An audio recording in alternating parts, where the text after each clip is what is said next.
and fun. Intense and fun. And fun. And fun. Intense.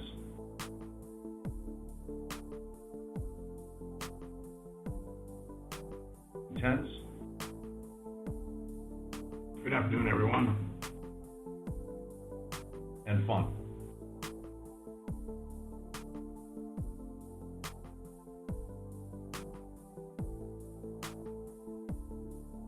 We are raising our guidance. Great success, success, success. Great success, success, success means great profit, great profit, great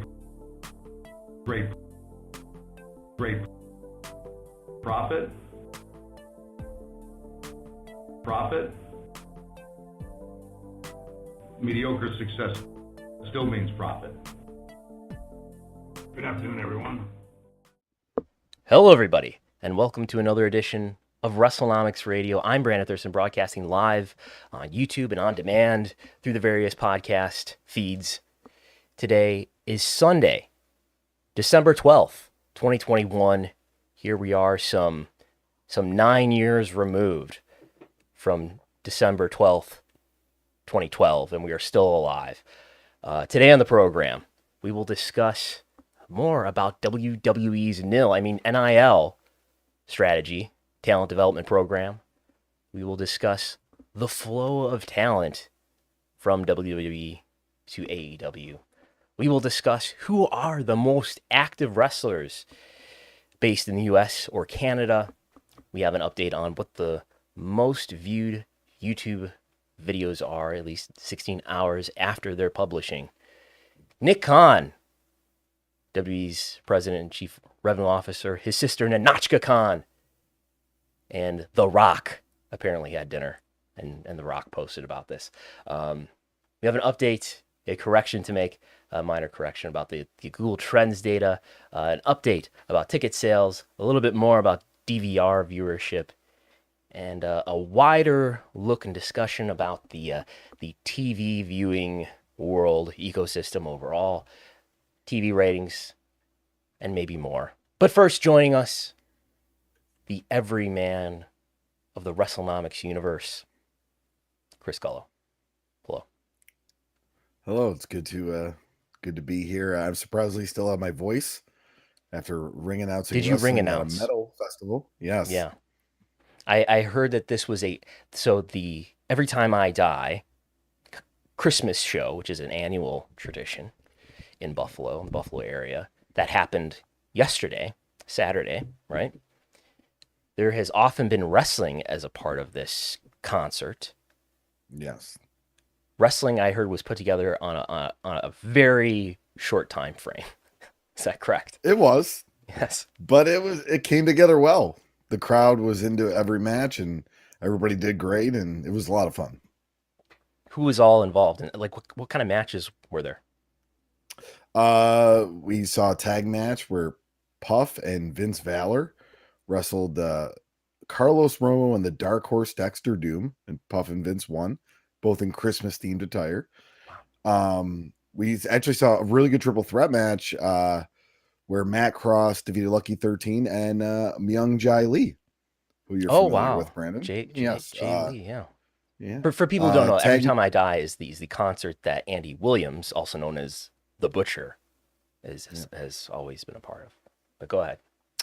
Yeah, there was a tag match where Faith in Nothing. This is at Riverworks too, by the way, in Buffalo, right? Yeah. Yes. They won a tag match against Nasty Russ and Lord Crew. We had Jody Threat defeating Vinnie Moon. Wow, intergender wrestling. Yes, yeah. Okay. Vinnie Moon cut a very good promo. He's like, "Listen, I'm not gonna wrestle you. Let's just leave. We already got paid." And the crowd just like, berated him. It was great. They were not into Heel that. Vinny Moon was fantastic. Heel Vinny Moon for that audience sounds good. Yes. And then the main event was the brief Blade, summary of who Vinny beating Moon Blue is. Note. Why that would get over. Vinny Moon, a young man who looks kind of like Griff Garrison, very innocent, mullet. Anyway, go on. But yeah, and the main event was it was only 5 matches. The Blade defeating Evil Uno, and the Blade had, of course, the bunny in his corner, and the Butcher showed up in a awesome Ted's Hot Dogs jacket from like the 80s. Okay. And it was good. It was overall a really good show, so it was fun. The Butcher is injured again. Is that correct? Yes. Okay. Yeah. Okay. Last seen wrestling Tomohiro Ishii on TNT. So anyway, yeah. Where else? What other podcast is going to give you this kind of first person reporting on what happened at the Every Time I Die Christmas show? Plus, I saw Ice-T rap live. Ice-T was there. Yeah. Ice-T, also known from one of those popular shows on USA Network, Law and Order. Coco was there with them as well, and his whole family, actually. He brought the whole family. Who's Coco? Coco's his wife. She's very famous with, like, in pop culture. Okay. Well, without any further ado, why don't we discuss the world of professional wrestling business? Yeah, the NIL, next in line, as WWE calls it. But we had a press release. WWE on Wednesday unveiled 15 college athletes who will be among the first to participate in the company's newly formed NIL, the Name, Image, and Likeness program, that provides a clear pathway from college athletics to WWE.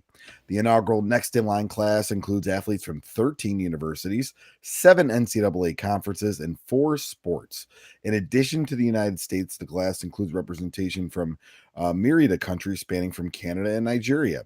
The following 15 athletes join Olympic gold medalist Gable Stevenson in WWE's first-of-a-kind NIL program. Yes. So interesting. 4 sports. That's what it said? Track and field, basketball, wrestling, and football. So if you want to be if it's your dream now to become a WWE superstar, stay in school, get in a decent college, ideally get a scholarship, and get involved in one of those 4 sports. Apparently be in a Division I school too, because these are all Division I schools. No Division II, Division IIIs here. No. These are serious schools. Yeah. If you're a man, football would be ideal, it appears. But yes. We have a listing that WWE published with each of their names, each of their schools, their sports, most importantly, their height and weight. And only for the men, only the men's weights are listed, though, it appears, and the hometown. So, do you want to? I don't know, what should we do here? Do you want to highlight this or what? Yeah, I mean, kind of go some of the highlights of it. First off, the Cavender twin sisters, basketball players from Fresno State. Yeah. Yes. So I thought that was a highlight there. Multiple Division I college football players that I've kind of, when I saw this list, I was looking up their scouting report to see what their NFL prospects were, and none of them really popped up. So I could see why they're signing up with this program. But Joe Spivak from Northwestern, kind of a prominent player. Also Dalton Wagner from Arkansas, Glenn Logan from LSU. Those are some of the more prominent football players that were on the list. We obviously already knew that Isaac Odebugzwan, the track and field star from Alabama, was signing. And the whole, like I said, overall 15. Lexi Gordon, basketball player from Duke as well. So there's some prominent like colleges there. And like I said, some of these guys were popping up on draft prospects, but it looks like they were in the undrafted category. So I was doing a little research on that. Okay. Are any of these names that you were already familiar with before this list came out? No. Okay. I think I may have heard Glenn Logan's name a couple times watching LSU football, but he's not like a big star. No. From the responses that I've seen to this announcement, people seem excited about AJ Ferrari. There's some response to the Cavender twins as well. Do we know? This is something we should have prepared. Are there people here who have especially strong followings on social media? I don't know. I mean, I'm wondering. The AJ Ferrari he must be a really good Olympic style wrestler. I would imagine, being at Oklahoma State. But I not off the top of my head. I mean, I wouldn't know. I know when I looked up Joe Spivak, there was a lot of news articles pulling him up. It seems like kind of a fun character. So maybe this should be your homework assignment for next week. Is give me the social media follower counts across various platforms for each of these people. Maybe we'll do that. But the height, 6'6" for Carlos Aviles. The Cavender twins, who are women, 5'6", so pretty tall for women. 6 foot for AJ Ferrari, 6 foot for Lexi Gordon, who's a woman. 5'5" for Aaliyah Hutchins, who's a woman. John Cran, 7 foot tall, 400 pounds, out of Portland State. 6'5", 6 foot 4. I'm just going to go over the heights here. 6'5", 6'4", 6'2". We got a woman who's 5'5", 6'1". It's pretty short. That's kind of on the short end. 6 foot tall, 300 pounds though. 6'9". And Riley White, another female signing. 5 foot. I recommend going to Joe Spivak's Instagram. Oh, he is WWE superstar written all over. What are you trying to say? Slogan what do you mean already. By that? Okay. If you're juiceless, you're useless, because he calls himself the juice, I guess. He has multiple pictures where he's holding juice while also wearing sunglasses in his football gear.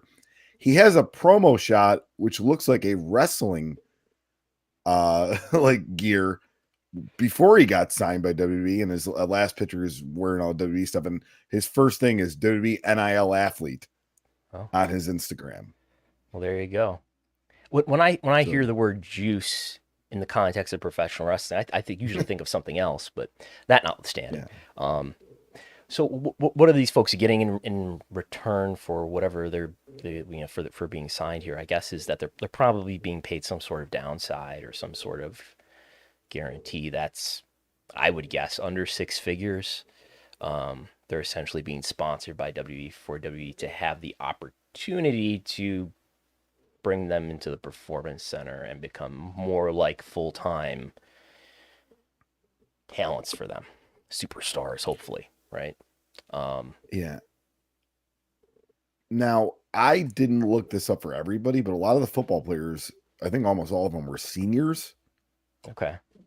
So this whole preparing them for college athletics to be like, in all reality, like they're graduating college, or at least they're done with their sports eligibility by May and June. Like it's just announcing a Performance Center program 6 months early. Yeah. It seems like. So that's a good point. If they are seniors, then the timing of these people maybe coming to the Performance Center is in the summer, something like that. Yeah. Yeah. Interesting. Summer of 2022. If this is something that WWE does on an ongoing basis going forward, then maybe this is a class like this gets announced around the time of this year or something like that, and then maybe they end up sort of pipelining in the summer or something like that. Maybe this is something that we see for years, but we'll see. We'll see what happens. Interesting thing in the chat real quick from Joel Pearl. Masai Russell is one of the signings, posted to her Instagram that she was doing the NIL program to learn about production and behind the scenes, not for wrestling. Okay.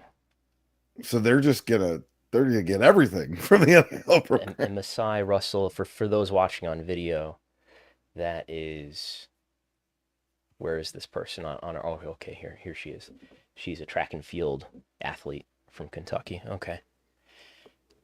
That seems odd that this person would be signed to this program if they're not going to be a wrestler talent. But okay. So this is WWE's strategy. Again, as I talked about last week, I don't know that WWE is going to end up signing more people who are wrestlers. Instead, signing more people who have an athletic background, who are a blank slate when it comes to professional wrestling / sports entertainment, so that they can sort of totally create them in their image, or create them in the way that Vince wants talent, and they have many of the attributes that Vince will favor after these years of many talent coming up through NXT, and then Vince apparently not being all that thrilled with the crop of talent generally that he's getting, judging by how many of those talents have been used on the main roster. One who's more cynical about WWE might say, squandered a lot of talent from NXT. Combine that with the fact that NXT as an overall brand and vision, while it had a tremendously successful and impressive 2014 through 2018, its new mission, in my view, 2019 and into 2020, was to be a bulwark for AEW, to beat AEW head to head. It didn't. Also to grow its media rights value and become a third television brand along with Raw and SmackDown that could attract tens to possibly hundreds of millions of dollars in guaranteed revenue for WWE going forward. That's almost certainly not happening. As I discussed somewhat on Thursday, NXT, I suppose even before the 2.0 repackaging, more so in the 2.0 repackaging, is doing a 18 to 49 viewership that is, according to the admittedly limited data that I have available to me, is doing a rating. NXT is doing a rating that is now on par with what Law and Order reruns do on the USA Network, which I have to believe Law and Order reruns. Well, I don't know what NXT is getting, but Law and Order reruns are probably very profitable for WWE to put on. Someone pointed out to me too that, well, maybe the ad rates for new content are quite a bit better than they are for reruns. That may be true, but just something to keep in mind. If you're, and as we'll kind of discuss later, if a TV property is going to be very valuable, it needs to be roughly among the top 10 or maybe top 20 programs on its day. And we see NXT in the 40s most recently, as far as in the Showbiz Daily listings of the top cable originals in 18 to 49. So there's that. That's what WWE is doing. It doesn't look like NXT is working out as a valuable television property. So Vince seems to have rejected what Paul Levesque was getting behind for years in signing all of these independent wrestler talents. Or when I say independent wrestler talents, I mean wrestlers from not necessarily just the indies, but New Japan, Impact, Ring of Honor, what have you, wherever you want to draw the line in an independent company these days, who knows. But no longer doing that, and Vince appearing to take more control and influence over how developmental goes, and let's sign up some athletes who Vince will like, and Vince will be more likely to push. Meanwhile, in AEW land, a lot of talent has moved over from WWE to AEW. An AEW cynic might say, they just have a bunch of WWE wrestlers. They can't make their own stars, which sounds something like along the lines of what Vince McMahon would have did say about WCW in the mid-90s, that they just took all of his stars and, took Hulk Hogan and Randy Savage and Roddy Piper and people like that, just to put that on the table. But what we've seen over the last, since 2019, since AEW has been around, is we've seen people like Chris Jericho move, and this is not an all-inclusive list. Don't at me with the people that I left out. I'm sure I left out plenty. But people who have moved over from WWE to AEW, such as Chris Jericho, Jon Moxley, Pac, the former Neville, FTR, Matt Hardy, Brody Lee, Tay Conti, Malachi Black, Big Show and Mark Henry, Miro / Rusev, Andrade, Bryan Danielson, Ruby Soho, Adam Cole, Tony Nese, Lio Rush, Bobby Fish, to name a lot of them. And now, maybe more on their way. Johnny Gargano, his announcement about his future, I don't know if it was promoted as an announcement necessarily, but he would have some sort of promo where he would say some things on NXT TV on Tuesday night that was hyped up. This was following the NXT Don't Call It a Takeover War Games special on Peacock. This Tuesday show didn't pop a rating at all. I believe it did a 0.11 demo rating, which is among the lowest NXT has ever done on USA. But Gargano, not making it clear what his future was, he got laid out by, was it Grayson Waller, got put through a table. Kyle O'Reilly lost a cage match to Von Wagner. Two segments that appeared to write them off if they were to never to come back. It didn't look totally clear from TV, but then videos that came out on social media of what happened after the show went off the air, they appeared to be very emotional, and it by all indications appeared to be, at least Johnny Gargano, if not O'Reilly as well, they appeared to be giving their goodbyes. It didn't seem like they were just going away for a couple months. And Gargano has a new child on the way, but so maybe he would want to take some time off for that reason.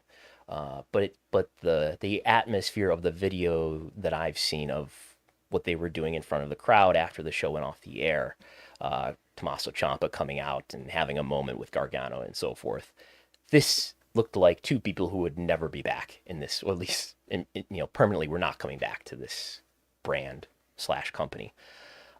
So maybe they are on their way, you could imagine, to WWE. I know Gargano is tweeting things like "bet on yourself." I mean, if he were to be betting on himself and then staying with NXT, that would be surprising. And then we hear reports that maybe I think that this is according to the listing that you can find on Fightful's website about when people's contracts expire. Maybe Kevin Owens' contract is up. I believe, if not this month, then very soon after this month. Maybe Kevin Owens is somebody who might not be long for WWE.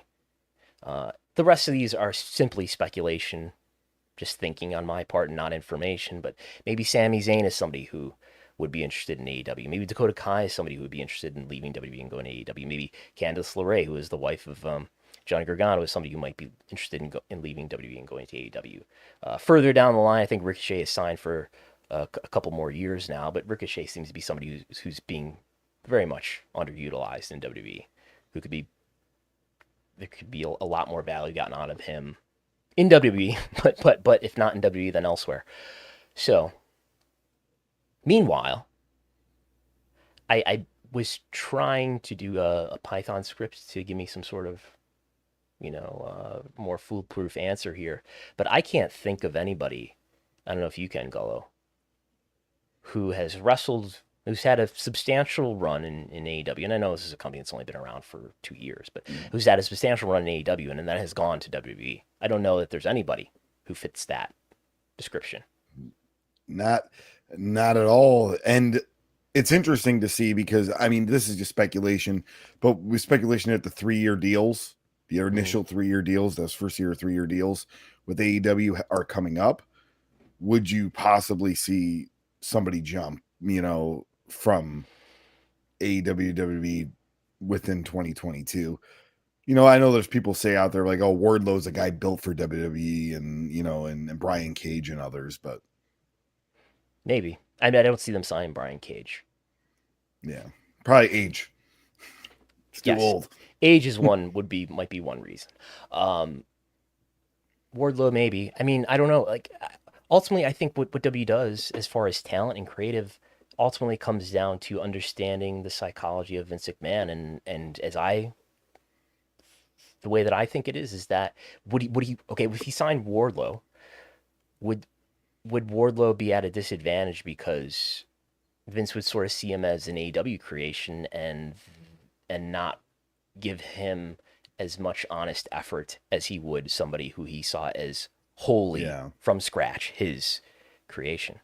I think that like was how they treated WCW guys, and how NXT talent was treated on the main roster. It's not even limited to outside of the WWE universe, if you will. So it's early, but I mean, we could think of the flow of talent in, let's say, the late 90s. Like I don't have information prepared about this, but just from off the top of my head, you could think of Jericho moving from WCW to WWF. You could think of the Radicals, Guerrero, Benoit, Malenko, Saturn moving from WCW to the WWF. And the only one in that era that really comes to mind of going the opposite direction is Jeff Jarrett going from WWF to WCW. And that coincided with the momentum of who is having more and less success, I think. Certainly, it did. WWF persevered and became a far more an increasingly successful company, and WCW ultimately lost their TV deal and went out of business and was acquired. Some things at least were acquired by WCW were acquired by WWF. So obviously WWE is a far bigger company in terms of market capital, in terms of value, generates about 10 times the revenue, and that margin is not going to change anytime real soon. Over time, these companies are probably going to get closer in terms of revenue, but not until new TV deals are signed. So, yeah, I guess I think it speaks to where the momentum is right now, not only in the view of some fans, but in the view of some talent too.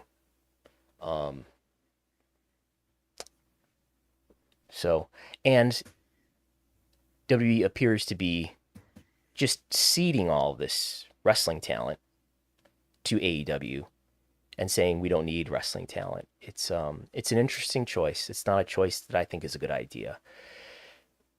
It could set up a WWE in a few years that is more and more people who don't have a wrestling background. Some of them can turn out to be good talent. I mean, if you apply this philosophy to the last few years, I guess you still get Bianca Belair. You still get Charlotte Flair, probably. She has a volleyball background. But you don't get Seth Rollins.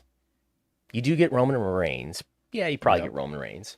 You don't get Shinsuke Nakamura. But yeah, so that's happening. And I heard, I think it was Todd Martin make the analogy that, if you look at the NFL, every now and then the NFL will take a chance on like a rugby player and put him into American football. Or sometimes you take a soccer player and make him a kicker or something like that. But for the most part, you sign to your sports team people who have experience and success in that sport. Pro wrestling may be different. It certainly is different to an extent. But this is a questionable strategy, I think. Why not pursue both at least? But this is Vince's world, I suppose. Meanwhile, in AEW, I just threw this list together real quick of all this talent in AEW who would if the shoe was on the other foot, they would never be given a chance. Certainly go to the main roster right away. They would have to go to NXT or the Performance Center, and maybe if they were lucky, they could get out of the Performance Center world and actually get on NXT TV in another era. I don't know if they even would in this era, although NXT 2.0 as it is does have some people who were like Joe Gacy and like Harlem Bravado, Andre Chase, I think is his name now, who had significant indie runs and now are on the NXT 2.0 TV. But so the debut of Hook happened on Friday night. Somebody who's Taz's son That's a factor that could make him more likely to be signed by WWE. But somebody who has no matches up to this point, has been training for a long College time. College sports background. Yep. And if this were WWE, he would, certainly not be put on WWE main roster TV. But AEW puts him out there and lets him have his first match on a taped program, granted. So if something went really badly, they could edit it. But or they could not put the match on air at all, I guess. But it seems to have gone all right. This is a guy who's a meme among some fans online, but seems to have had a very successful debut that people are talking about and getting excited about for whatever that's worth.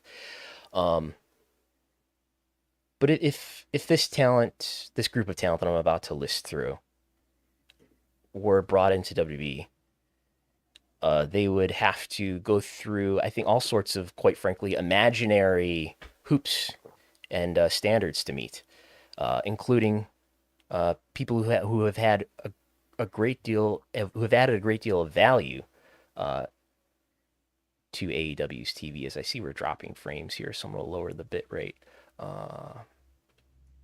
So this includes people like Britt Baker, these are people who have basically no TV wrestling experience, or very little, didn't really have any significant run on any kind of wrestling TV program, whether that was Ring of Honor or Impact Wrestling. Again, not a complete list. I'm sure there are other people you could add to this list, but just quickly. Britt Baker, Sammy Guevara. They're two people who are holding titles on their television right now. MJF, currently in a major feud with CM Punk. Jungle Boy. Orange Cassidy. Darby Allin. All of the pillars there. Eddie Kingston, Ricky Starks, Hikaru Ishida, Thunder Rosa, Santana and Ortiz, Max Caster and Anthony Bowens, Jade Cargill, somebody who has no wrestling experience before she comes to the AEW, Wardlow, Nyla Rose, Dante Martin, Chris Statlander, Daniel Garcia, Brian Pillman Jr. and Griff Garrison, Penelope Ford, Powerhouse Hobbs, John Silver, Isaiah Cassidy, the Private Party, Mark Quinn, Stu Grayson and Evil Uno, Layla Hirsch, Jamie Hayter, Fuego del Sol, Riho, Red Velvet, Joey Janela, Lee Moriarty, and finally Hook. All of these people who, most of their experience was either non-existent or was mainly on the indies, in a few cases MLW, who WWE, if they had signed them or had been forced to sign them, would have warehoused them in NXT in the Performance Center, and would have, they would have had put in front of them these standards that just seemed to be, to me, imaginary. I guess just the idea that, as people talked about for years, why was Finn Balor in NXT for so long?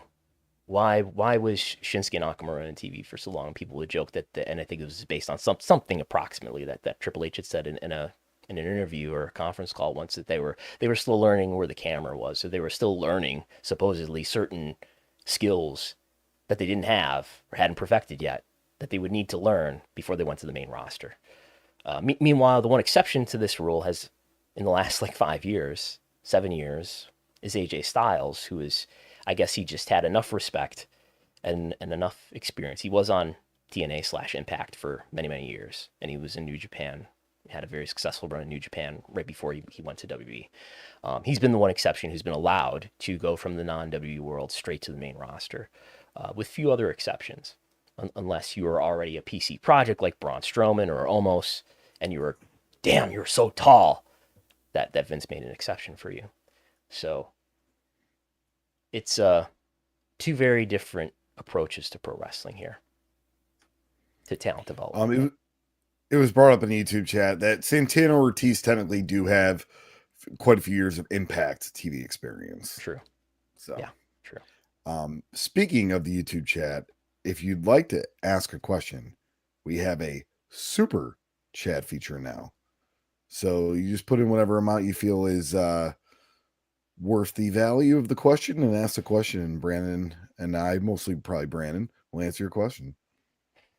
Whose are their questions for you? Any value. I think it's $1, or you can obviously put any value above that you want.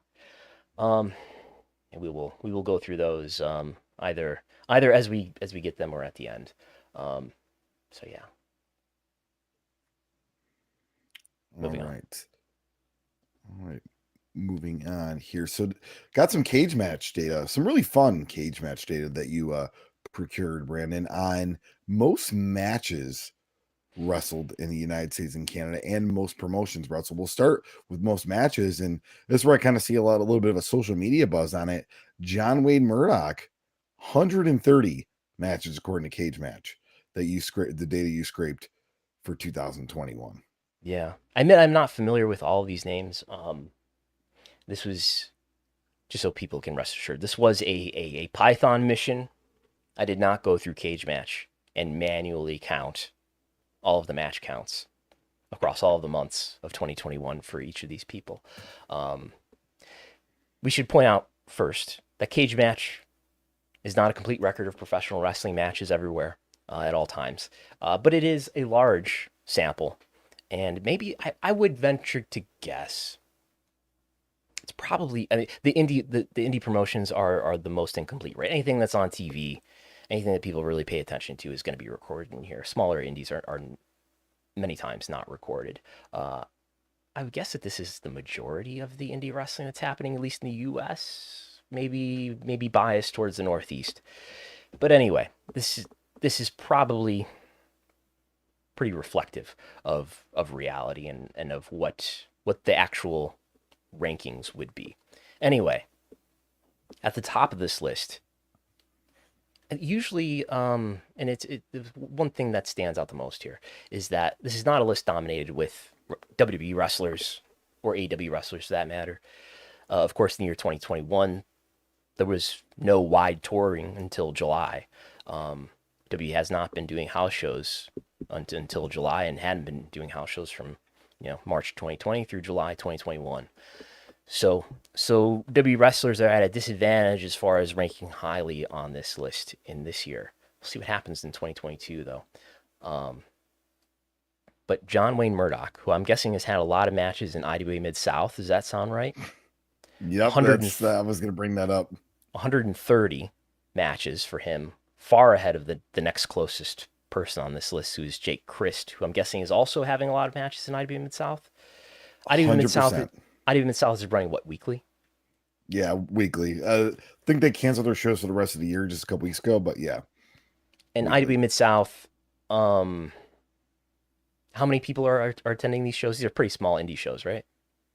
Yeah, when they do bigger shows, they do bigger crowds, but these are like the weekly Thursday night shows. Indiana? They'll have that with your... Yes. Okay. Followed by Drake Gallows. This is not a name I'm familiar with. Are you familiar with that name? I looked him up a little bit. He's a guy from Oklahoma, so I'm wondering he's working for a Fed in Oklahoma that probably runs regularly, like weekly. Followed by, this is all going to be indie wrestlers for the most part. Followed by Cole Raddick, excuse me, who's a name I'm only starting to be familiar with. Mainly because he ranked highly in another scraping I did of this recently. I was going to bring that up. Yeah, he was number 1 in the last scraping you did of this. Yeah. Number 5 is Satu Jin. Not a name I've ever heard before. A lot of deathmatch wrestlers. Okay. It's a lot of IWA Mid-South, I would guess. Yeah. IWA Mid-South is this company that's been around for a couple of decades and has a good enough internet following that they're definitely going to be, their results are going to be collected completely. So we're maybe seeing a bias here towards people who wrestled in IWA Mid-South. But anyway, I mean, they had these matches. Number 6, Lee Moriarty, who's now signed with AEW. Billy Starks, who is, I think, 17, right?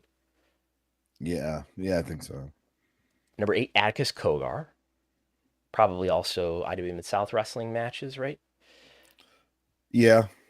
But I mean, he's obviously works for almost every major super indie now. GCW, right? Yep. Number 9, Masha Slamovich, who is a name I hear a lot. Number 10, Neil Diamond Cutter. Not familiar with Neil. Another deathmatch guy, ICW guy. So okay, this is only U.S. and Canada. Did I point that out? By the way, before we go further, if this was worldwide, this would be dominated by Japanese wrestlers. Again, this has to do with the data set, perhaps.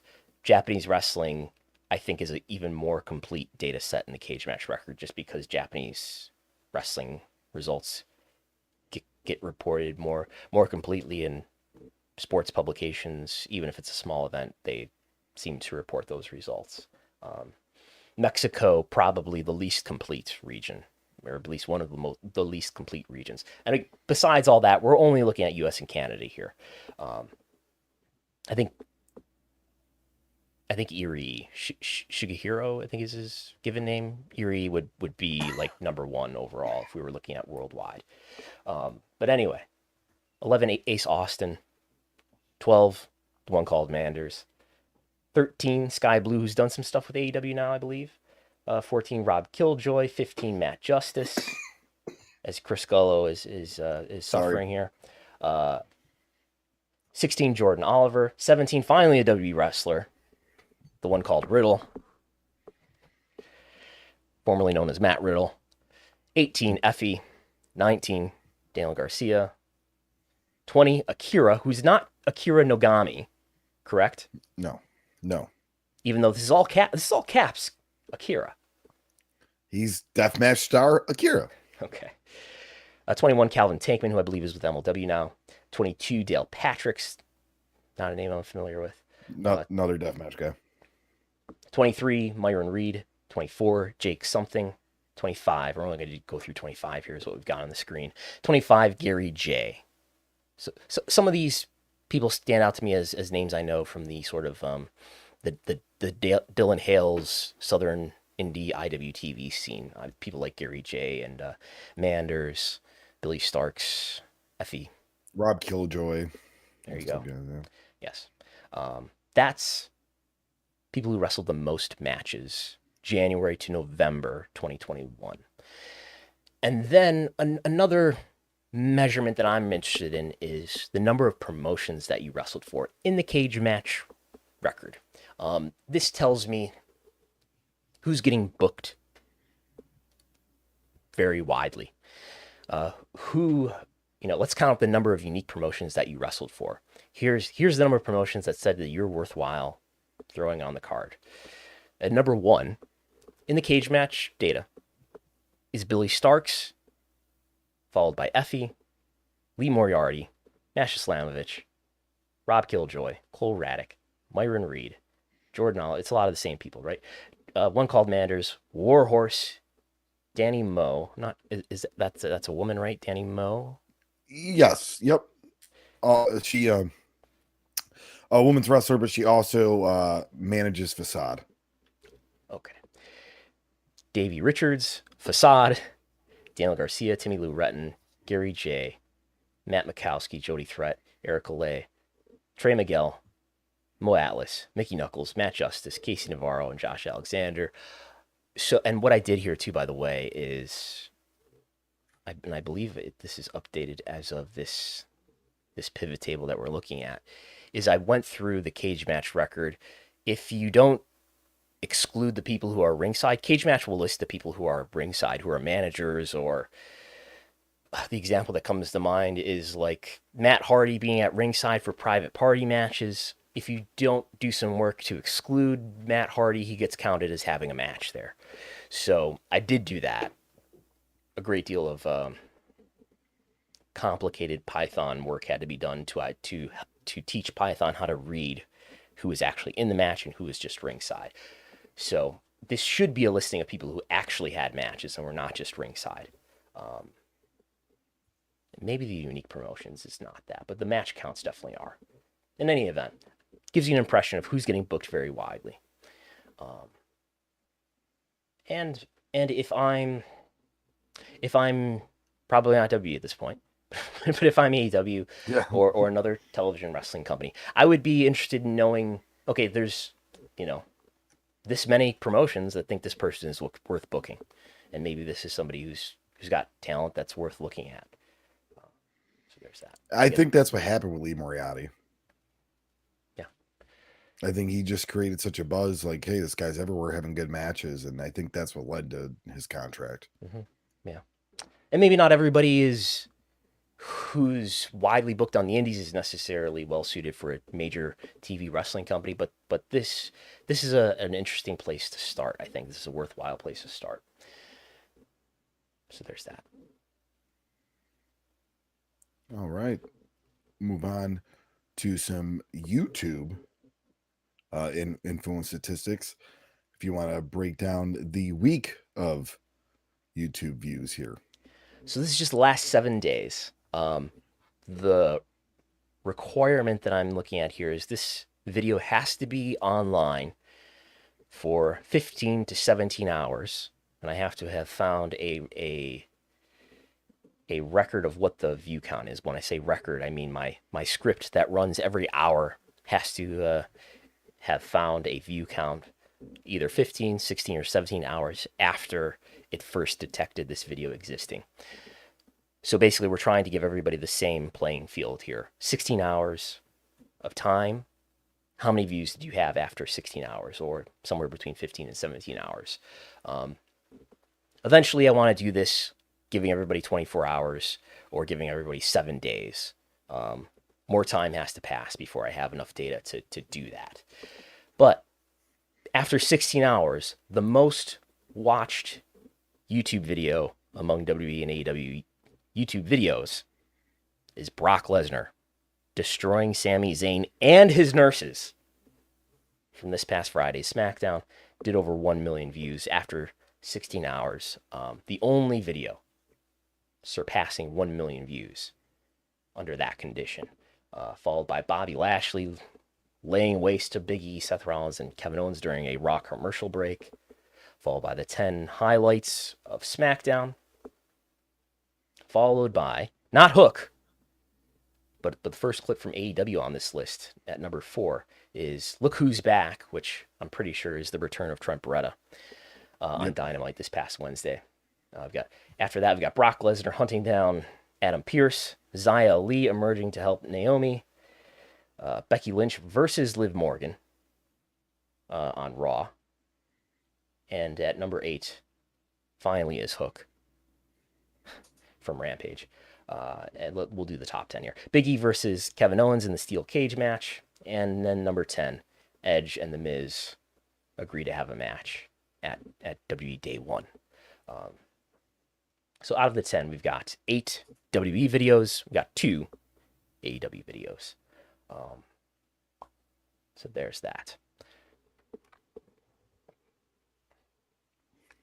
All right.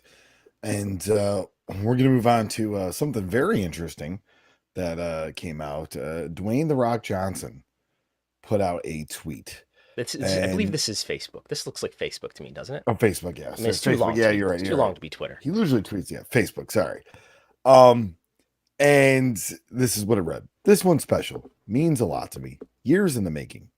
In the mid-1980s, Nick Khan, his sister Nunchaka Khan, Notchka Khan, sorry, and myself used to run around as kids in Honolulu, Hawaii, every month when my grandmother would promote at the local arena her monthly pro wrestling shows. As kids, we loved the pro wrestling business, and as adults, our love and respect for the wrestling business has become boundless. Now, years later, Nick is WWE president. Nanochka, I'm sorry if I'm mispronouncing it. It's hard. Is one of the best TV show runners in Hollywood and the creator, and he does this in all capitals, creator of Young Rock, our award-winning TV series on NBC based on my wild upbringing in the world of pro wrestling. And I've gone to do a thing or two. Life is unpredictable, amazing. Here we are. And then he shouts out his tequila, our Terramana toast, and amazing conversations were flowing. I think before this Facebook post, nobody knew of the relationship between Nick Khan and Rock. I know I didn't. Yes.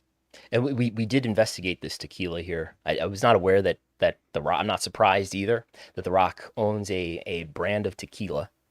Quite affordably, I don't drink anymore, but quite affordably priced tequila. Reasonably priced. So this is all a long game, I'm hearing, to take down Triple H and Shawn Michaels. Can we confirm that? But anyway, I'm joking, obviously. this is news to me that Nick and apparently Ninochka Khan grew up at least part of their childhood or youth in Hawaii. That's clearly what's being said here, right? Like they spent at least some time in Hawaii, which is where The Rock, Dwayne Johnson, grew up, right? There's no disputing that The Rock grew up in Hawaii. And Nick and Ninochka Khan lived there for some time as well. Had to have, because they both are born in Las Vegas, correct? Like I just looked at Ninochka and she was born in Las Vegas. So I'm assuming Nick was as well. Yeah. I thought that Nick had grown up in Nevada or in Las Vegas for most or all of their youth, but could be wrong. Or maybe The Rock is just joking around here. I don't know. I've asked some people. I'm trying to find out, but we'll see. Just interesting. So I wonder if they discussed if The Rock was pitched a WrestleMania match or something here, but probably not. I don't expect The Rock to appear at WrestleMania this year.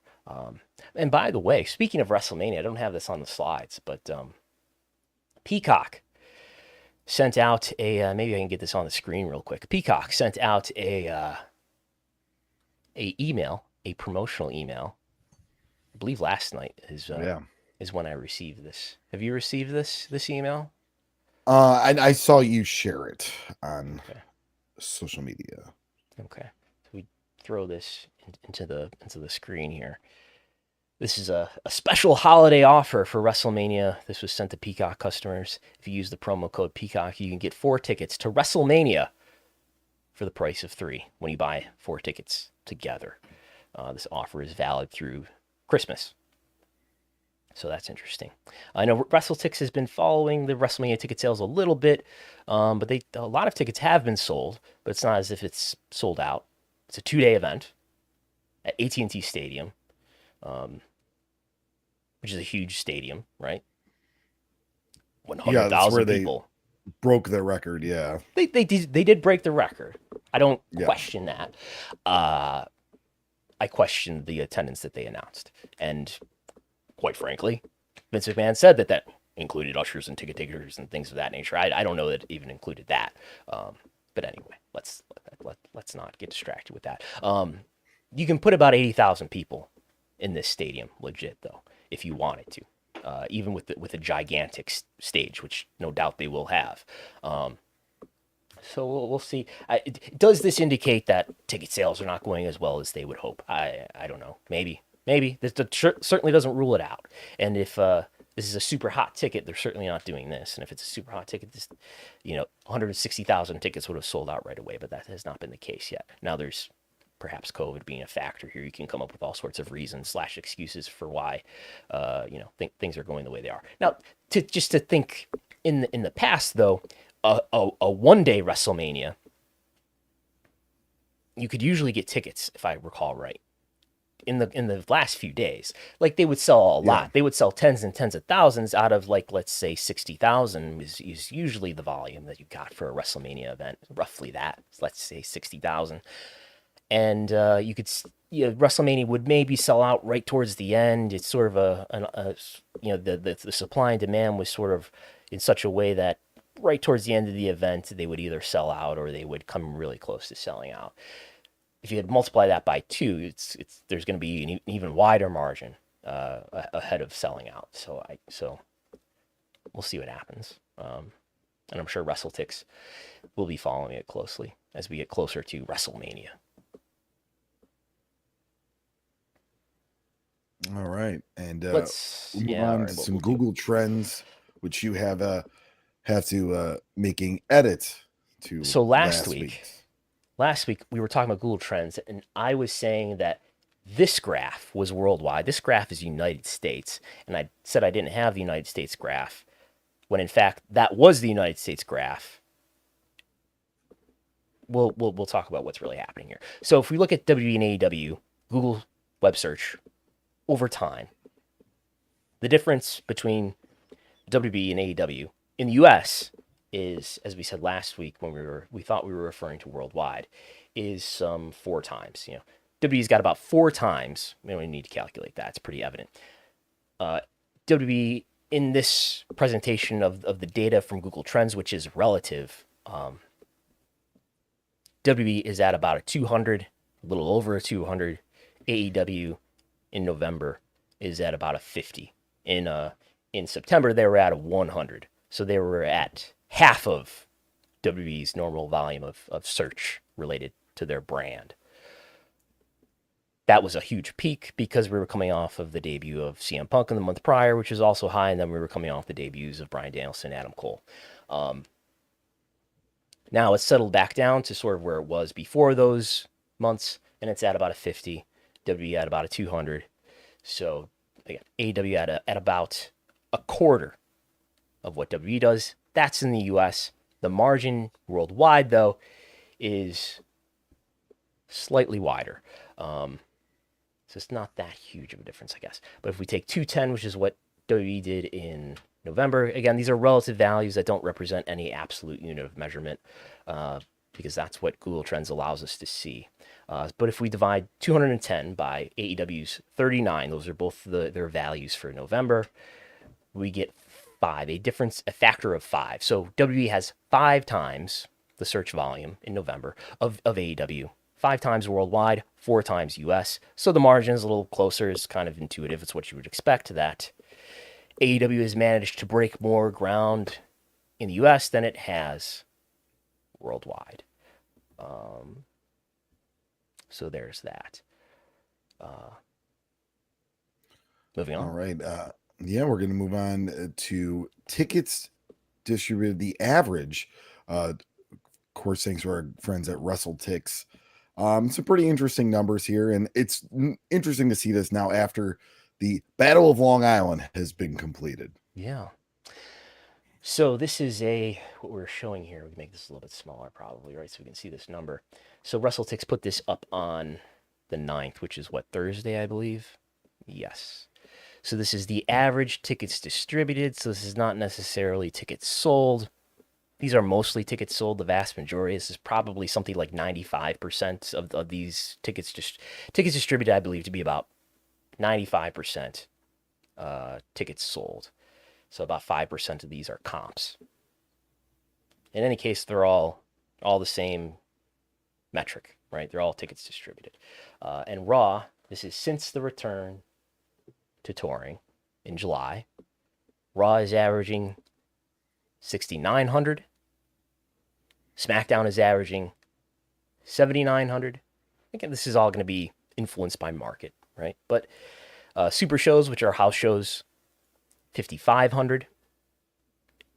AEW Dynamite TV tapings, 6,400. Rampage, few Rampage tapings that are just Rampage tapings, 6,600.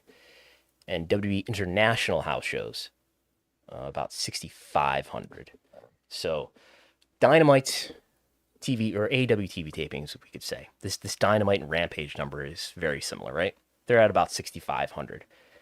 Just below Raw, which is, I think, a good like-to-like comparison. I wouldn't compare it against house shows. House shows are house shows, and they're not as attractive a product.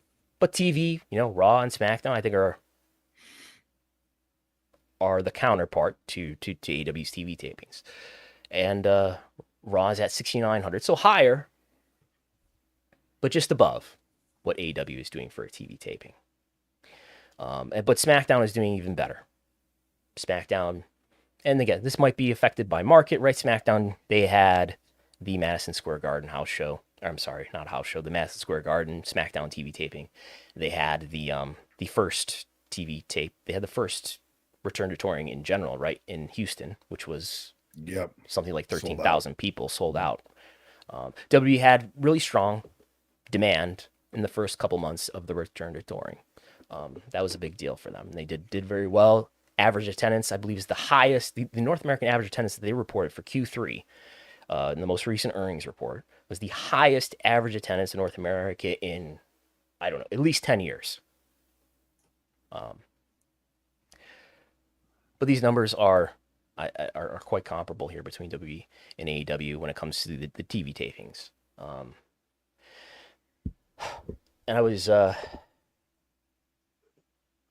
discussing this or explaining this to somebody who's interested in W stock, let's say, about what's happening with the ticket demand and what is it? Does it mean something?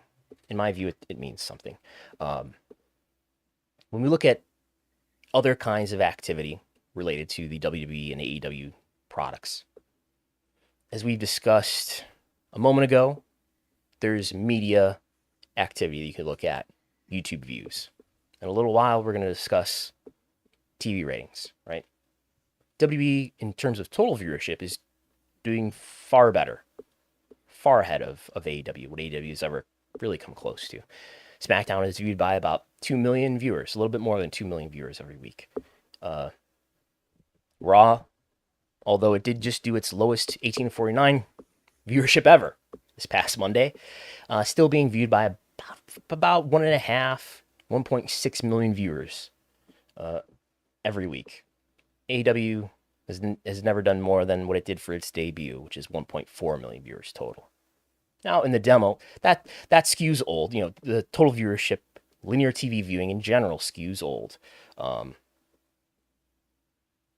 And if we look at the YouTube views, which we just did a moment ago, and I guess we can just put that on the screen if I'm going to mention it, it's mostly WWE, and WWE has more content, right? They have, as far as flagship core hours, they have 5 of those plus NXT, which would make for 7. No NXT makes this top 20 list of YouTube views that I've got here, though. AEW has just 3 hours to WWE's, if we just count Raw and SmackDown, 5. So that maybe that's a factor too, just volume of content here in what comprises this list. But there is some AEW here. There's what, out of 20, there's 6 AEW videos, 6 out of 20. So that's a little over a quarter, right? Yeah. In 18 to 49, Raw and Dynamite are pretty close. Raw is consistently higher than Dynamite in the same week, with the exception of 2 weeks in September. Raw is disadvantaged by going against very strong competition right now in terms of Monday Night Football. Dynamite does not go against something quite so strong, as people will be quick to tell me and remind me of. But in many ways, these products, in terms of media consumption among consumers, wrestling fans, is becoming comparable. Maybe not among older people, but among younger and middle-aged adults, appears to be getting quite comparable, with WWE still decisively ahead. In this measurement now, finally, this is more comparable. But the difference I want to point out in terms of media consumption is media consumption doesn't cost you much of anything. You don't have to, if you have cable, you're probably not keeping or getting rid of cable based on wrestling alone. You're not just getting it for the wrestling, probably, in the cases of most people, right? I might be the exception there. I'm probably not a Sling subscriber if wrestling is an internet-only product. But that's not the case for most people, I would think, who are watching wrestling. So, yes, you're paying for a cable subscription. Most people who watch Fox even are watching it through a cable subscription, not over the air. That's only me. So it's an essentially free experience in terms of the money that you pay. Likewise for consumption of digital and social content. Yes, you probably have to pay some sort of money to have access to the internet, either or both through your home internet and your cell phone provider. But that's an expense that you would probably bear regardless of whether or not you cared about wrestling. So that's an essentially free experience as well. What's not a free experience is going to a live event where there's a lot more friction involved, both in terms of the money that I have to pay for it, specifically, directly, because I want to have this experience. I have to pay, average ticket price is about $55, something in that neighborhood. I have to pay that money per person to go there. Then I got to figure out a way to transport my body down there to the venue. I might have if I'm driving a personally owned vehicle, I gotta figure out some place to park, which is gonna cost me something as well. Then I gotta go in the venue. They want to charge me like $8 for a pretzel, $12 for a beer, and things like that. More like 14. 14. Chris Gullo. $13.50 at Keybank Center for the Sabres game this past Friday. So, what is it in the Bills Stadium? I think it's very comparable. I think it's like 13 as well. But there's some that are like 16. Like, right. So very expensive food. Probably not of very high quality either for that expense. But anyway, not very vegan friendly either. Right. So it's a very expensive experience, and there's a direct cost to it for me as a consumer if I want to have that experience. And in that, I think we're seeing even more comparable measures here between WWE and AEW. UBS Arena is just one data point, but it's an interesting data point. It's a meaningful, I should say, data point. In that, I don't know if you can look that up real quick. What the tickets distributed was for UBS Arena for Raw and for Dynamite, but it was something like 4,000 for Raw, something like 9,000. Look that up to make sure, because that's a huge margin. It's more than double. But Dynamite well outdrew Raw in the same market, same venue, same season, 9 days apart. On one occasion. There are other market comparisons where WWE edges out AEW, right? But I think it tells you something about the enthusiasm behind these two brands right now and the direction of that enthusiasm. So, do we have? Yeah, so Raw did 58.87. I'm trying to find that's the distributed. AEW, but Meltzer reports that the paid was even lower, but okay. 58.87 for Raw. Here we go. Final tickets. I got them. Yep. All right. Yeah. So 58.87 for Raw, and then for AEW we have 9,000 something. 9,538 tickets distributed. Okay. So a difference. Quite a difference. So a difference. We just put the calculator on the screen real quick and actually just let's find out exactly what that difference is. 587. That's a difference of 3,693. So almost 3,700. Pretty big difference there. That stick is distributed according to the Observer. The paid for Raw was lower, and I imagine the comps were higher. So I and I think I said this on Twitter that it's you could put a chapter in a book on branding about what's happening here, in that there's really no reason why WWE should be beaten in even one instance like that, and when you consider the the domination of the market that WWE has had on the wrestling space between the years of 2001 and 2019. When you consider the resources that they have, the legacy that they have, that a company that's been around for a little over 2 years is able to do this. And the question is, the point has been raised to me, and I believe this is something that W executives are saying in response to questions about what's happening with AEW in comparison to WB, that, look, sure, AEW can capture a limited audience in a relatively quick period of time, and they may be a very loyal and passionate audience, but that's going to be a limited audience, and it's only WWE, and they can do this, by the way, by having a more edgy product, a more violent product, blood and guts and things of that nature. Got Nick Gage out there slicing people's heads with pizza cutters while Domino's is trying to sell pizza on the other screen. But it's WWE, which is more of a family product, TV PG. That's the kind of product that's going to have the widest appeal. So that's their answer, as far as I know, WWE's answer. about what's happening in the wrestling space here. Are you okay, Chris Gullo? Do you need medical assistance? I'm gonna go get some water in a second, but I was waiting to queue up the next point, and then okay. So I guess, and my thoughts about that are, there is this belief that I think Vince McMahon has, and people who align with Vince McMahon have, that there are these two cohorts of people in the total available market for wrestling or Vince McMahon sports entertainment. And there are two cohorts, and one of these cohorts is more dismissible. They're the hardcore fan who will always be around, and you don't really need to listen to them. They have this taste that doesn't really align with our taste, or at least our belief about what the widest possible audience will buy.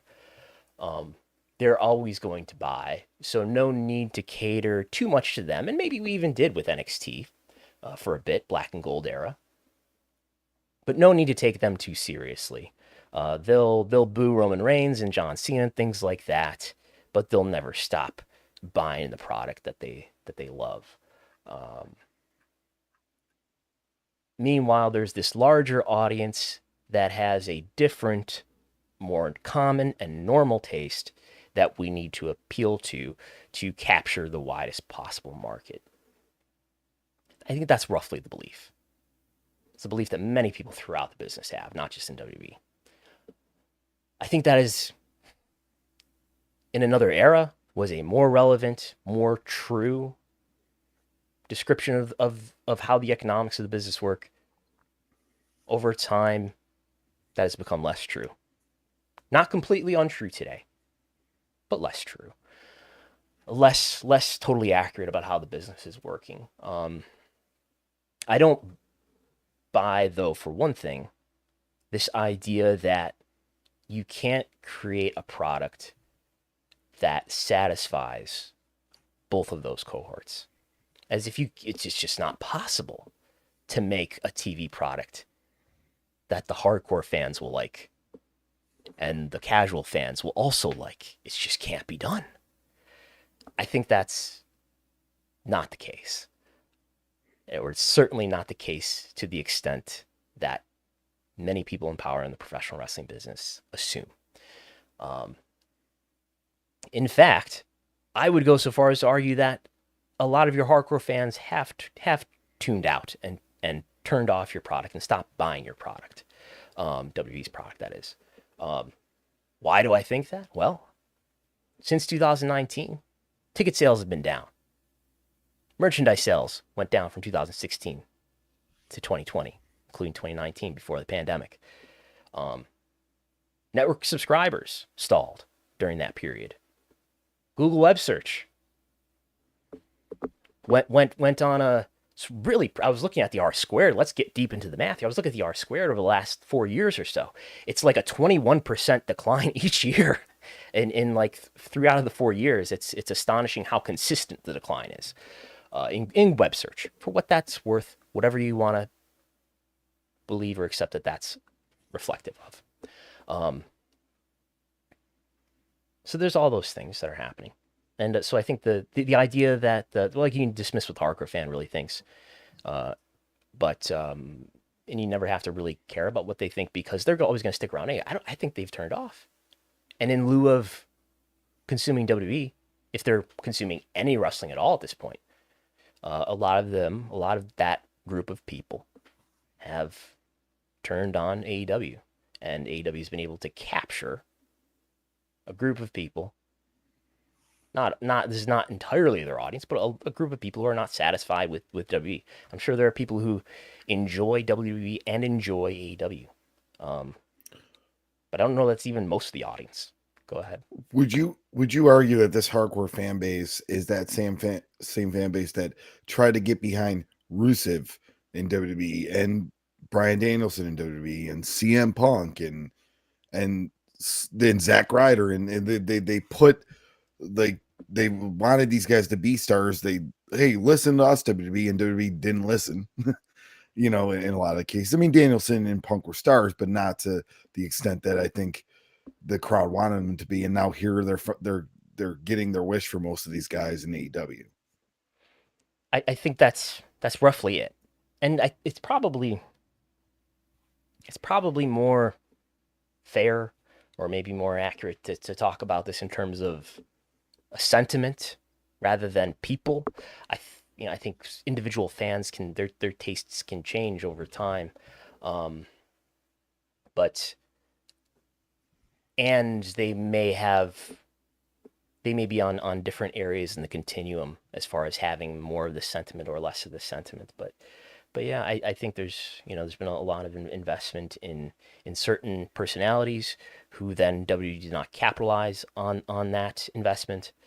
Emotional investment in various personalities, and just the way that they've gone about things, such as pushing Roman Reigns. Not that Roman Reigns shouldn't be pushed. Not that Roman Reigns is not a very talented and marketable personality and talent, but the way that it was done is and it's not just that isolated case. You can't really separate the parts of everything that's happened in WWE history over the last 7 to 10 years. It's all part of this whole story of combat between WWE's fan base, or at least a portion of them, a certain sentiment within that fan base, and the people, or really the person in power behind WWE Creative, who did not feel respected, felt that that contempt was held for them, and said, all right, you're going to push this guy? Well, F you. No, we're not going to accept him.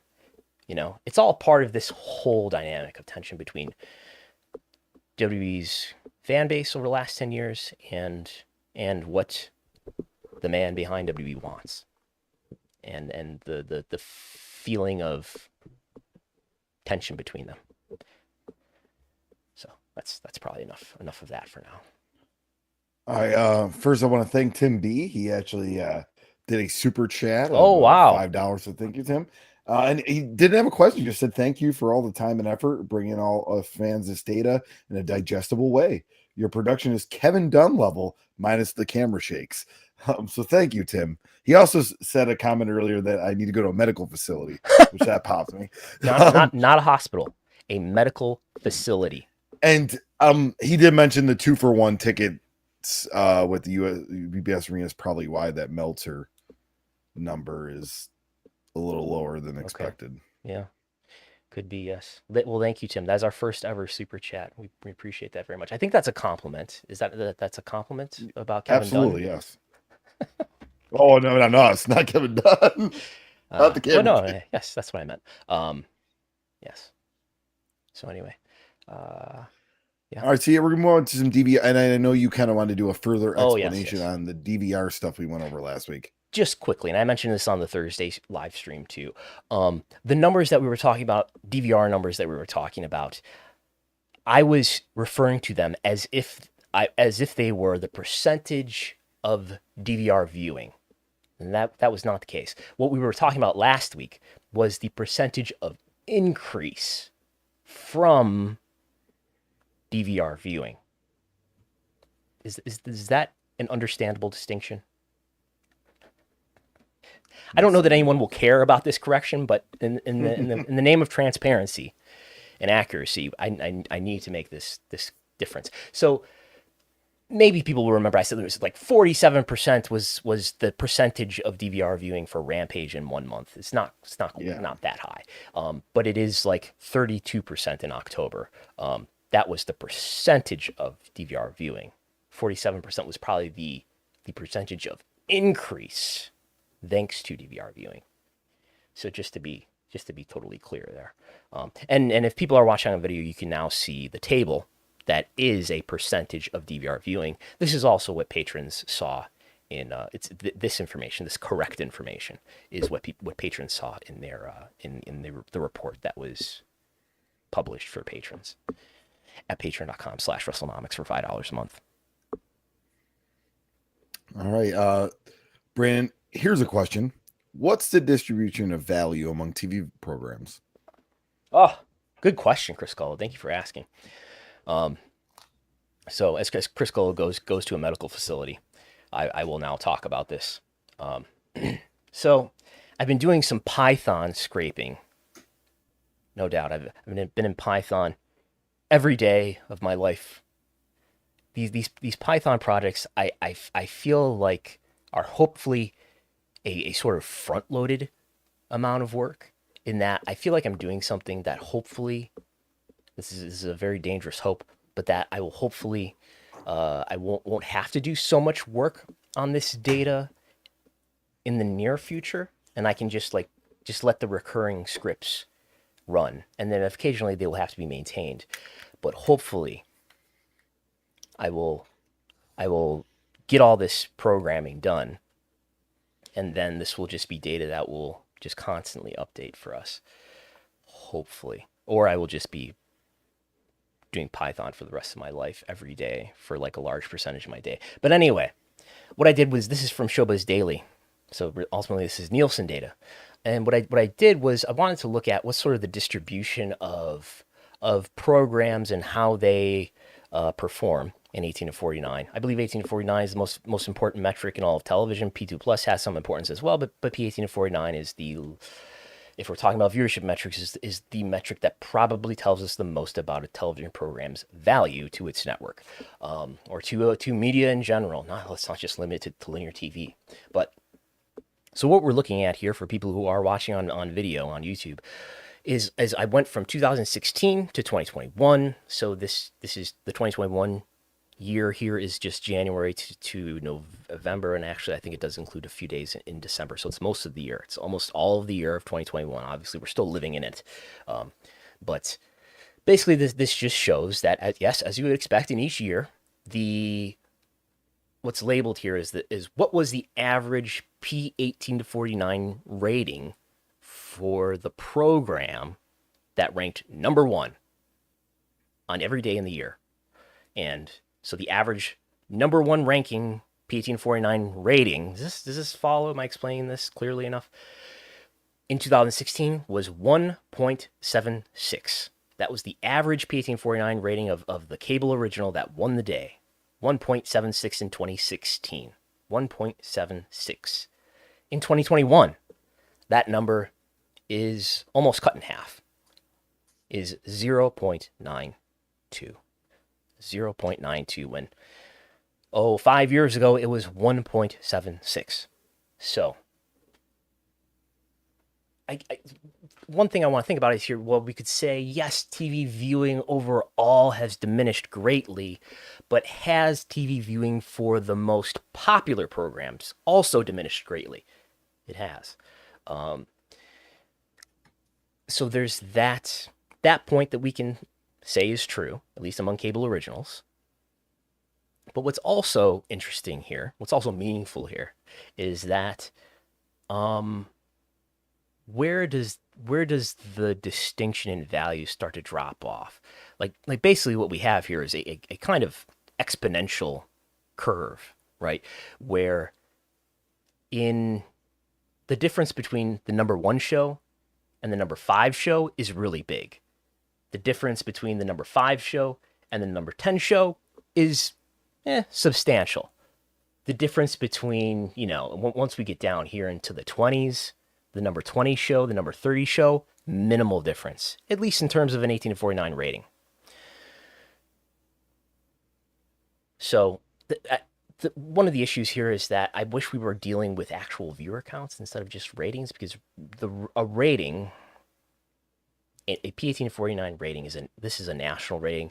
What this represents is the percentage of people in the nation between the ages of 18 and 49 who are watching that show. So a program that did a 1.00 rating, that means 1% of the national U.S. population between the ages of 18 and 49 were watching. So because we're dealing with a rating and not actual viewer counts, it limits. It's a larger unit of measurement, so it kind of limits the differences that we might see here. That said, I don't think it makes inaccurate the statement that once you get below the number 10 program on the day, we're really getting into really small differences between the programs.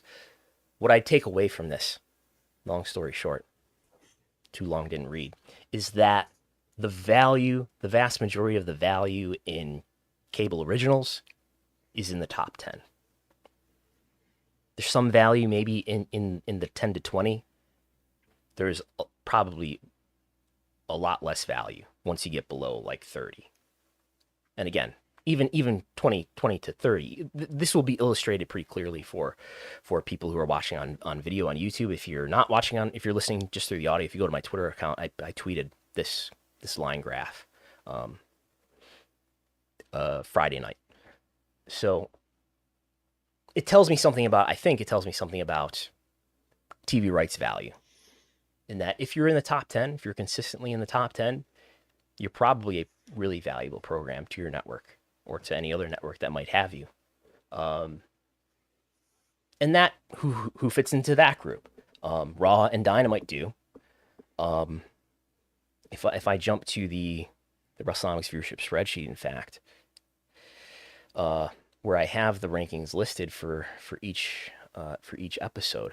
If we make this bigger so we can see it, the rank for Dynamite this past Wednesday was number 5. The rank for WWE this past Monday with its lowest 18 to 49 ever, still number 8. Still number 8 on the day in the demo among cable originals. The week before that, Raw was 5 and Dynamite was 3. Where's Rampage in here? It's finishing around 16, 17 in recent weeks, where it appears to be settling toward where its normal level is going to be, 17, 13, 4 weeks ago. NXT is doing 40, number 48, number 34, number 31.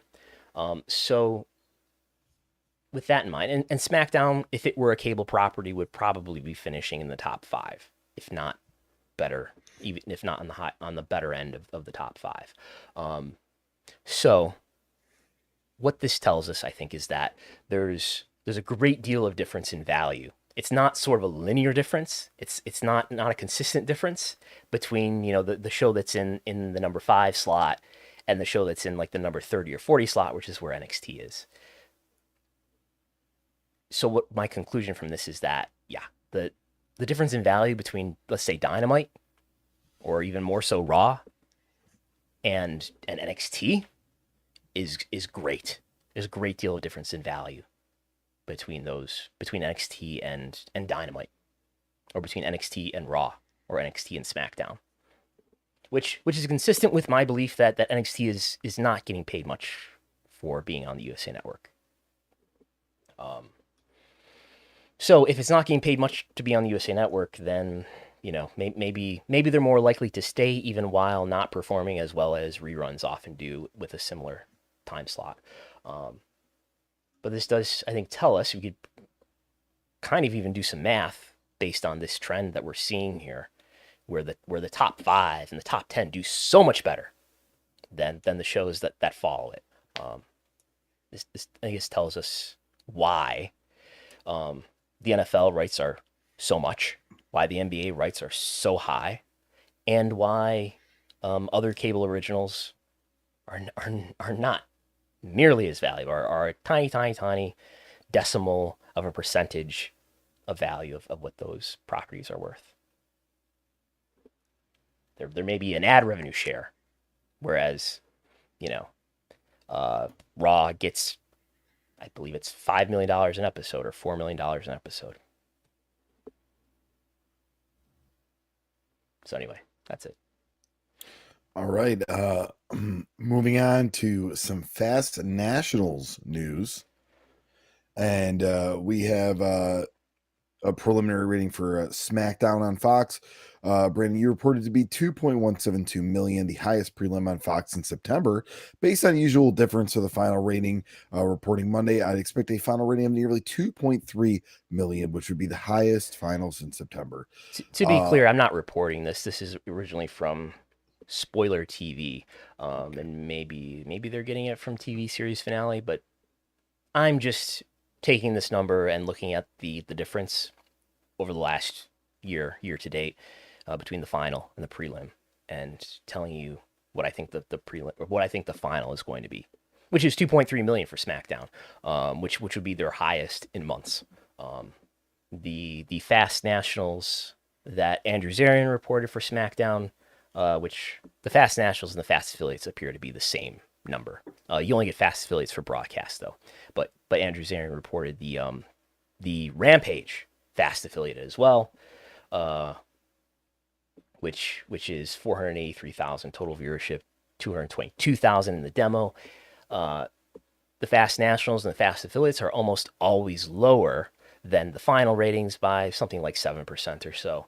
So I would roughly estimate that the Rampage final rating, which will come out Monday afternoon, is going to be about 510,000 viewers, which would be up very slightly week over week, and a 0.19 in the demo rating, which would be essentially even to last week. Andrew Zarian also has an 18 to 49 number, which is 629,000 viewers in the demo for SmackDown, which I would guess comes out to about a 0.57 demo rating as a final rating, which would be 710,000 viewers in the demo. This would be up by about 7% week over week for SmackDown. Right there. And you read we want to know what happened with Hook, right? So the difference versus last week final ratings usually 5 to 10% higher than Fast Nationals. Would expect finals reporting Monday. So we already talked about 2.3 million with the 710, but the Rampage 510,000. I just said all this, Cole. I just said all this. Sorry. Pay attention to the program that you're on. Well, moving on. We'll talk real quick. I was looking at the chat. We'll talk. That's fine. We'll talk real quick about. I've been asked lately about much controversy on Twitter and disagreement debate about whether or not the West Coast feed issue related to Dynamite is that meaningful or not. If you don't know, Dynamite has been airing live in the West Coast time zone and in the Mountain time zone because of NHL games that are airing at 10 p.m. Eastern. In the past, normally, Dynamite has been airing not live, but at 8 p.m., where it is apparently more likely to have a larger audience at 8 p.m. versus at like 5 p.m. or 6 p.m., which is, I believe, the times that it's airing if it's airing live in those time zones. So what's the difference in these 7 weeks that have now passed since Dynamite has been airing not in prime time on the West Coast and in the Mountain time zone versus the 7 weeks before it made that change? And the difference is about 22%, 23% total viewership, key demo. Dynamite moves to TBS in January. Will we see an equivalent increase in viewership when Dynamite can then air at 8 p.m. again? That is the question. Or is this some sort of more meaningful decrease? This is more reflective of actual interest in the program. January's TV ratings with TBS, or maybe it'll take a few weeks to even out, will tell us. I have a feeling they'll make a big deal out of the first episode that's on TBS. Maybe a CM Punk and MJF match on that first episode on TBS, just a guess. But we'll see. That's what many people are waiting for, is to see, well, when they move to TBS, maybe it'll be better because they don't have to put the show on out of prime time in the Pacific and Mountain time zones. All right. One of the things that was in the chat just from before was it is pretty impressive for Rampage to be 17 at a 10 o'clock time slot. Yes, true. True. So, but all right, so yeah, kind of wrapping up here, plugs and whatnot. Of course, your live TV ratings talk. Yeah, if you are listening, watching on YouTube, please hit the like button. That helps our algorithm. That helps more people watch this. If you think it's worth watching and more people should watch and listen to Wrestlenomics, please hit the like button, or please even share it with people who might find it interesting. Hit the subscribe button if you have not already subscribed. Also, on this very Wrestlenomics YouTube channel, every Thursday at 5:30 p.m. Eastern, it airs live around the world no matter what time zone you're in, but it's also available on DVR immediately after. The live TV ratings talk is on this YouTube channel. I discuss all of the week's TV ratings dedicated just to the TV ratings for about an hour every week. You can also go to the Post Wrestling Discord and go to the Wrestlenomics channel and discuss wrestling business with me and with others. So there is that, and I think that's it for me for plugs. Yep, just for me. Follow him on my social media, Chris Gullo, but RTI Pod as well. The Ring of Honor versus CZW feud episode should be out. I'd probably say the last week of December, and that will be a fun deep dive on that. And comes perfect timing with possibly the end of Ring of Honor. We don't know. So, okay. Yes, and just an update. I think I can say this. So I've been told that Nick Khan lived in Las Vegas from 1974 to 1985. He lived in Hawaii from 1985 to 1990, after which he moved back to Vegas. So, according to that, The Rock may not be working us all. The Rock may be telling us a real story. How about that? But when did the Polynesian Pro Wrestling territory end? That's like. Look that up. Well, we don't need to drag this program out any longer. But that's all for this week. Thanks everybody for listening. If you're not already a subscriber, you can subscribe. Patreon.com/Wrestlenomics. Get access to my TV ratings reports every weekday, just about. Access to the Wrestlenomics Viewership Spreadsheet with tens of thousands of data points about wrestling TV ratings going all the way back to late 2014. Follow us on Twitter. We'll talk to you next time. Thanks for listening and watching.